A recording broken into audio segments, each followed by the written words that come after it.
Hello, epic viewers. Prepare to bask in unprecedented glory, because today I'm going to elucidate why earning a doctorate is never worth it. So why should you abstain and desist from earning a doctorate? Well, there are a multitude of reasons to explain why you should forego earning a doctorate. First off, the costs are exorbitant.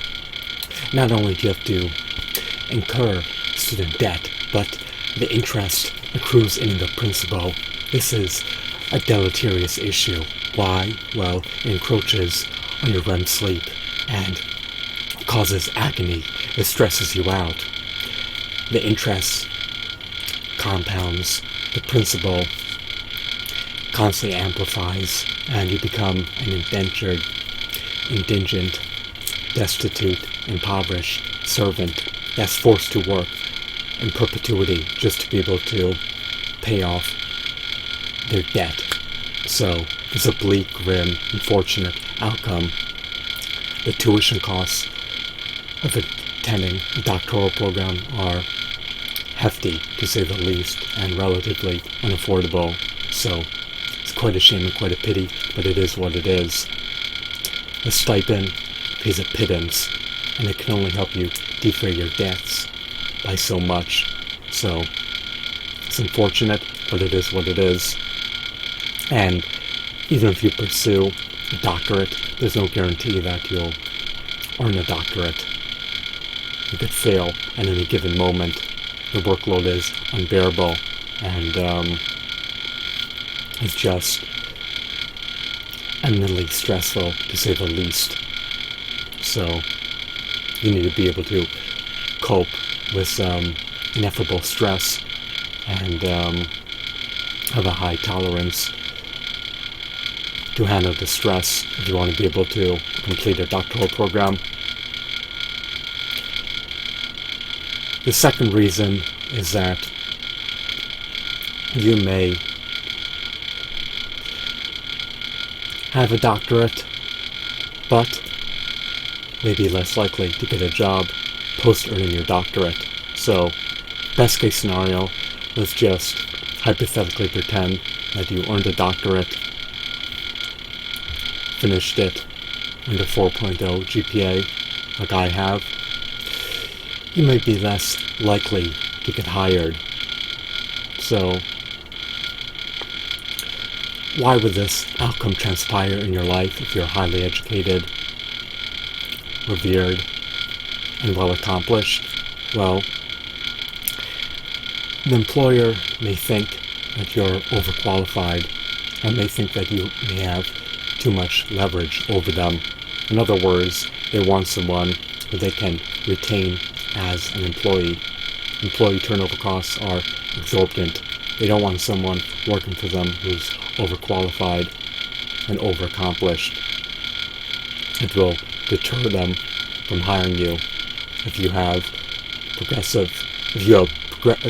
impressive credentials.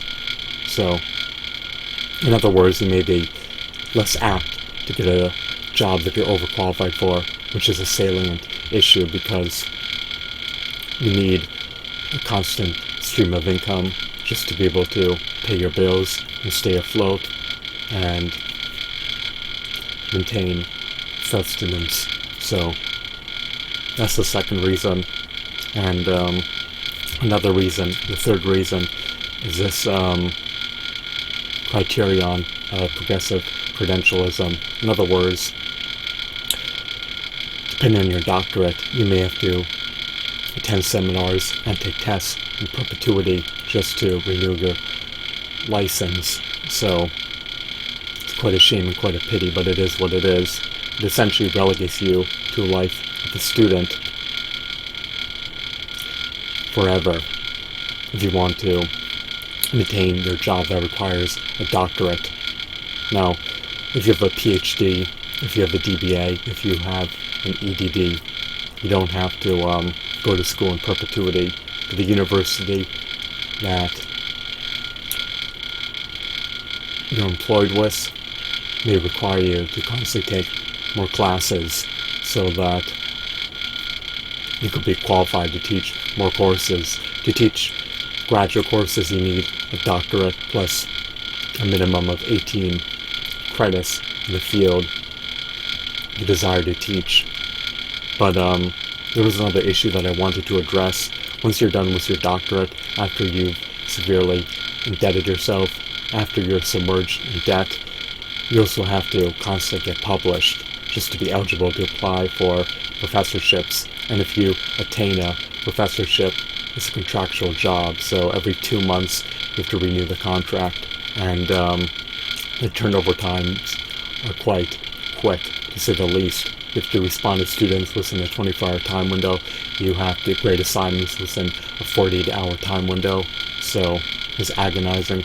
It's stressful to have to constantly work, because it encroaches on your REM sleep, encroaches on your eating schedule, and it limits your spare time. So it's stressful, to say the least.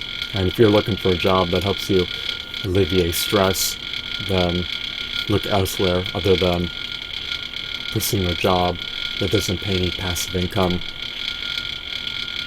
But if you can publish books, you can earn royalties. So I guess that's one benefit appertaining to being a professor. And once you have a bevy publications under your belt, then you're more inclined to get a job. So, in other words, if you do a diligent job, if you're studious, and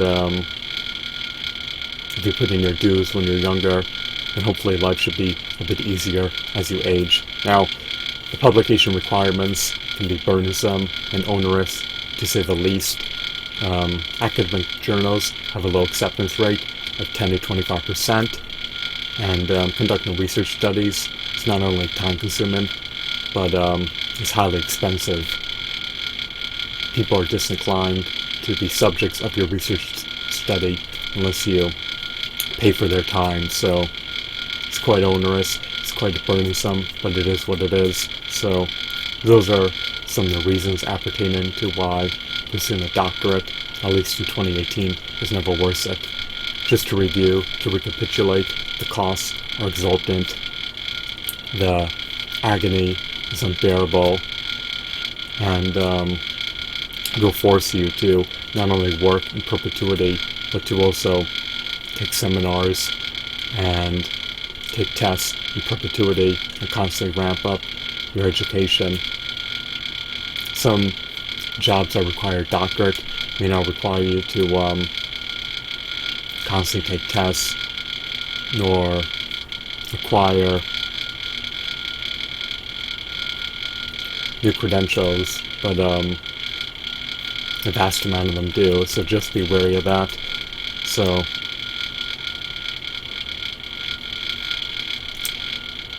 the best option, in my opinion, would be to pursue a business that is a low capital investment on your end. So pursue entrepreneurial endeavors that require a low capital investment. For instance, you can start a YouTube channel, start a blog, publish books via Amazon Kindle, create a podcast. So you want to be pursuant of these opportunities that don't require you to lay out any capital from the get-go. So you also want to be pursuant of jobs that allow you to reap passive income. That will allow you to have more spare time in your life, and that will allow you to capitalize on the fruits of your labor. And you can monetize your intellectual capital. You can become wealthy and affluent and live a posh, luxurious lifestyle over time. But if you incur the burden of student debt, then you may make your life more cumbersome and more arduous over time, unbeknownst to you, since you're beholden to your lenders and have to pay them back. The only way you could However, your student debt's discharged as if you succumb to an undue hardship, which is highly unlikely. So, in other words, once you're indebted via student debt, it's almost impossible to get out. So I hope that you found this video to be insightful and enthralling. Have a wonderful, marvelous day. Goodbye.